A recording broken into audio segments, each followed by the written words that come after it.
Hello বন্ধুরা, আমাদের চ্যানেলে সবাইকে স্বাগত। তো এই ভিডিওতে আমি রিভিউ করবো ইকো সিরিজের। তো চলুন আর সময় নষ্ট না করে ভিডিওটি শুরু করা যাক।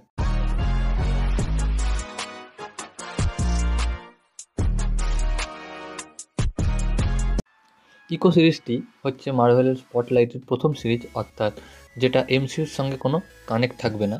যেমন নেটফ্লিক্সে সুপারহিরো সিরিজগুলি চলতো, সেইভাবেই এই সিরিজগুলি চলবে।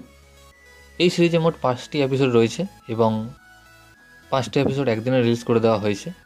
তো এটিকে একটি মিনি সিরিজ বলা হচ্ছে, যেটা আমার মিক্সড লেগেছে, না ভালো না খারাপ, ঠিকঠাক সিরিজ, মজা দেবে একবার।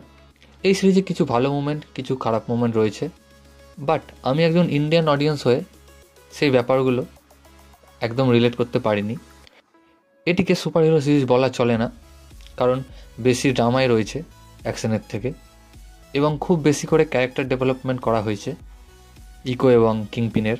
এছাড়াও এখানে নেটিভ আমেরিকানদের অরিজিন দেখানো হয়েছে, তাদের ইতিহাস, তাদের মাইথোলজি, এগুলো দেখানো হয়েছে, যেটা আমি রিলেট করতে পারিনি। এবং ইন্ডিয়ান অডিয়েন্স যারা এই সিরিজটিকে দেখবে, এই নেটিভ আমেরিকানদের ইতিহাস সম্বন্ধে তারাও কিছু জানে না এবং তারাও অতটা শুনতে ইচ্ছুক না। হ্যাঁ, যারা ইতিহাস নিয়ে পড়াশোনা করে বা ইতিহাস পছন্দ করে তাদের হয়তো ভালো লাগতে পারে।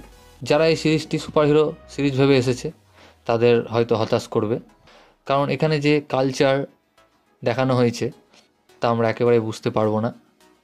এবং ইকো অর্থাৎ মায়া লোপেজের ক্যারেক্টারকে এস্টাবলিশ করতে গিয়ে অনেক সময় চলে গেছে, যেটা একদিক দিয়ে ভালো। এবং কিংপিনকেও আমরা আগের মতো, অর্থাৎ দেয়ার ডেভিলে যেমন কিংপিন দেখেছিলাম, ঠিক সেরকমই কিংপিনকে আবার দেখতে পাই। বাট এই সিরিজটিতে স্টোরি একেবারেই নেই, কারণ হকায়ের পর থেকে স্টোরি যেখান থেকে শুরু হওয়া দরকার ছিল সেখান থেকে শুরু হয়নি, পুরোপুরি আলাদা দিকে চলে গেছে সিরিজটি। ইকো এবং কিংপিনকে নিয়ে আর কেউ নেই সিরিজটিতে, এমনই আপনাদের মনে হবে। এবং মার্ভেল দুটো আলাদা জনরাকে একসাথে করতে চেয়েছিল, যেটা করতে পারেনি, ব্যর্থ হয়েছে। আমার মতে এটি একটি এভারেজ সিরিজ, খুব ভালো অ্যাকশনও নেই যা ছিল এপিসোড 1-এ, তারপর থেকে একেবারে ফিকা হয়ে যায় সিরিজটি।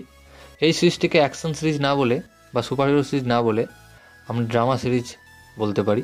হয়তো যারা দেখবো ভাবছেন তারা হয়তো সিরিজটিকে এনজয় নাও করতে পারেন। তো এই ছিল আমার ওপিনিয়ন।